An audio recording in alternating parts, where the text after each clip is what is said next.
What a treat we have for you Sunday on CBS. A jam-packed slate of NFL action. Most of these games with playoff implications, teams trying to keep their seasons alive.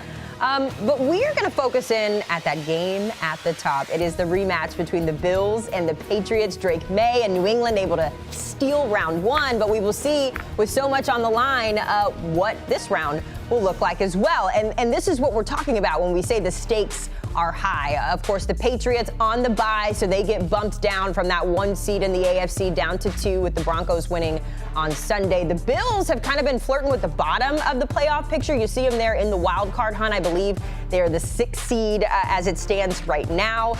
But certainly a lot on the line when these two teams meet once again on Sunday.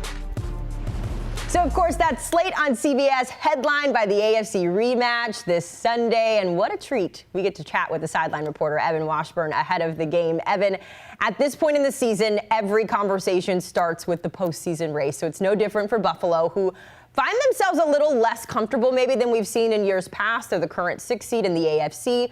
What's at stake here for the Bills come Sunday, Evan?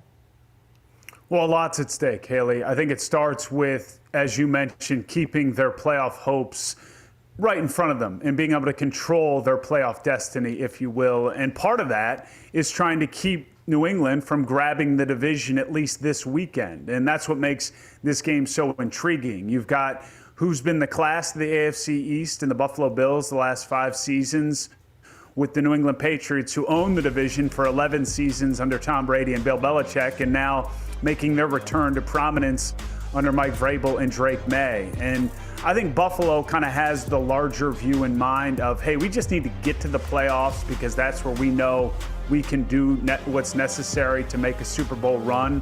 But make no mistake, they'd like to get to the playoffs while also keeping New England from owning the division, at least this year, for 1 more week. Yeah, the Bills entering this game 2 games back from that division title, but it's not the first time they've had to come from behind to secure that division title. Both in 21 and 2023, they found the winning formula late. So we will see what it looks like on Sunday. There's not much time left to decide really who's going to win that title. As for the Patriots, Evan, you got the Broncos. I mentioned it. They're back in the driver's seat for that #1 overall seed.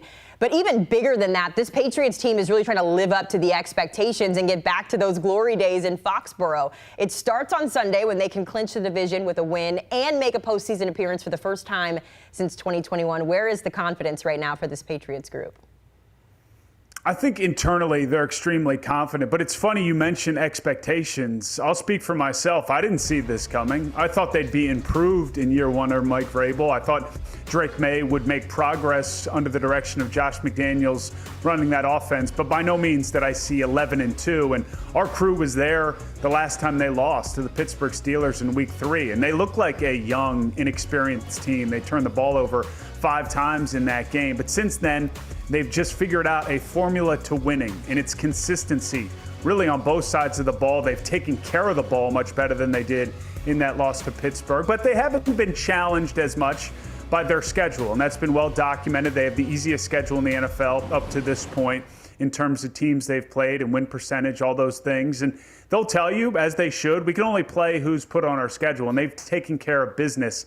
The one note that I thought was interesting, too, when it comes to what they've done to get to this point, but also what they may face against the Bills, Haley, they haven't trailed in the second half of a game since week 5 when they did beat the Bills in Buffalo, which was really that moment for all of us to go, oh, wow, New England might be a little bit different. They may be able to do this in year 1 under Vrabel, but they haven't really been challenged in those critical moments late in the game. So if that comes up on Sunday, I'm curious to see how they respond. Yeah, it is interesting because you got to take the good with also the facts. The facts are this Patriots team has won the games on their schedule, but the facts also are that schedule has maybe not been as tough as some of these other teams. Either way, Evan, I thought this was fun. They can make it 3 straight wins over Buffalo if they win on Sunday because they won earlier this year and then going back to last season. So it is hard. It's hard also to not be confident when you've got Drake Maye behind center. And I believe as well we've got his statistics from this year comparing to Josh Allen last year. But when you look at what this kid has been able to do, Evan, he leads the league in completion percentage. He's 2nd in yards per attempt, yards per game, as well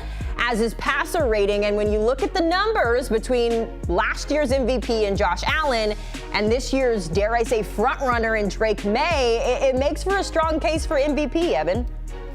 No doubt. I think the Maye campaign committee would really appreciate your pitch there for his MVP candidacy, and he's well deserving of it. I think what's impressed me most has been the efficiency in which he's played the position, and that's something that Mike Vrabel looks for from that position, and maybe most importantly, Josh McDaniels. All those years helping Tom Brady do what he did, you're seeing some of that impact on Drake Maye, putting him in the right position, and Maye's ability to take on what is a immense responsibility in leading this offense. It's complex, it's challenging, it asks a lot of the quarterback, and he's been up to the task. At no point this season has he felt rushed under center. He's been decisive, he's been accurate, again going back to the completion percentage, and you remove that Pittsburgh game, he's really taking care of the ball. They haven't played bad football in New England. They haven't beaten themselves. They've allowed themselves to be in a position to beat the team that makes the mistakes in those critical moments, and that starts with the quarterback position and how he's played.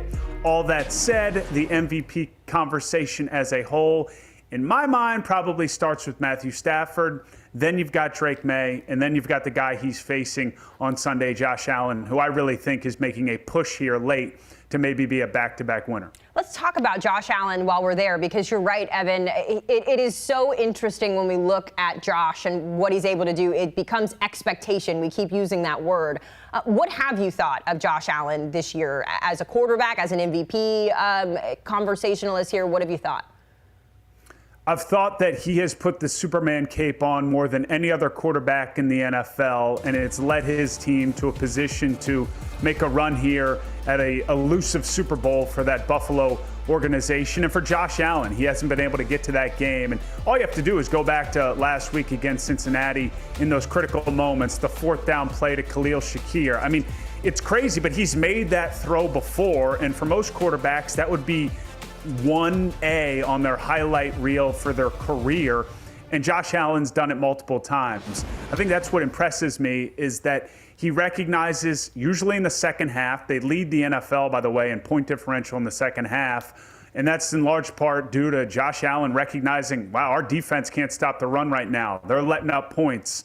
We've got to go do it. And by we, it often starts with Josh Allen. Now, he's had a really strong running game this year. James Cook's been fantastic. And at times, there's been people around him. I know we'll get to this in terms of the supporting cast to make those big plays. Credit Khalil Shakir for making a great catch on that play against Cincinnati. But I feel like Josh Allen's been asked to do the most of all the quarterbacks and has actually put his team in a position here in Week 15 to still accomplish everything they want to accomplish this season. I think if you put Josh Allen in that snow game on Sunday on a poster and the 50-yard run that he ran, like that's his campaign there. So I'll campaign That's for the thing. Drake Maye There's a plays from that game that would fill up a quality quarterback's career highlight reel, and those plays might not make it onto the top 5 for Josh Allen when it's all said and done. It's crazy. And you mentioned it. We're going to talk about it. The fact that this is, the third year in a row where we talk about Josh Allen having to put that Super Bowl cape on because he doesn't really have any support around him. In fact, last year, it's ironic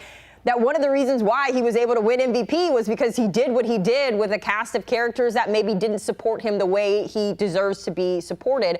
Why has this year, Josh, with the guys, or excuse me, Evan, with the guys around Josh, why has this year, I guess, felt a little harder for Josh to make that same magic dealing with these guys, Khalil Shakir, Dalton Kincaid, Keon Coleman, and some of those other pass catchers in Buffalo? Well, first of all, you can mistake me for Josh Allen anytime you want. I'll take that as an immense compliment for all the reasons we just laid out. And I'm so glad you asked this question because it has been a hot button topic in and around the Buffalo Bills. I think two things come to mind. One, James Cook, as we touched on, has played at an all-pro level. He might, at the end of the year, be able to supplant Jonathan Taylor as the lead rusher in the NFL. So that's been a big layer to this offense they didn't have a year ago, and is a big part of maybe working against that idea that Josh Allen has had to do more with less this year than he did a season ago when he won the MVP.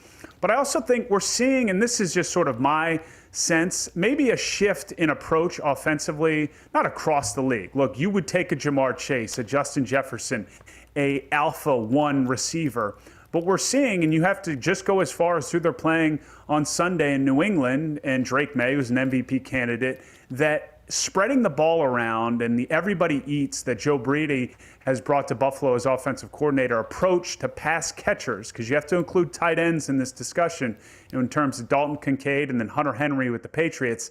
Having 4 or 5 guys hovering between 700 and 400 yards at this point in the season, as opposed to one guy who's at 11 or 1,200 and then the rest are in that 300 to 400 range, I think puts more of a pressure on defenses.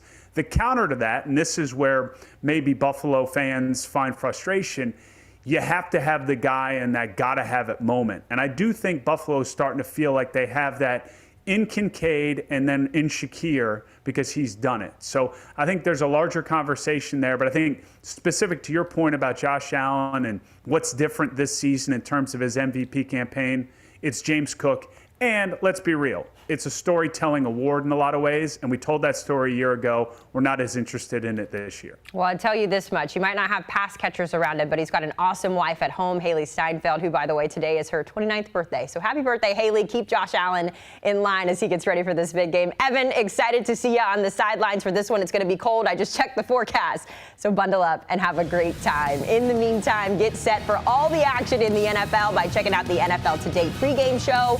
The fellas get you set with all of the storylines, including the big ones in this Bills-Patriots game. You can catch it Sunday, 12 Eastern on CBS and streaming on Paramount+.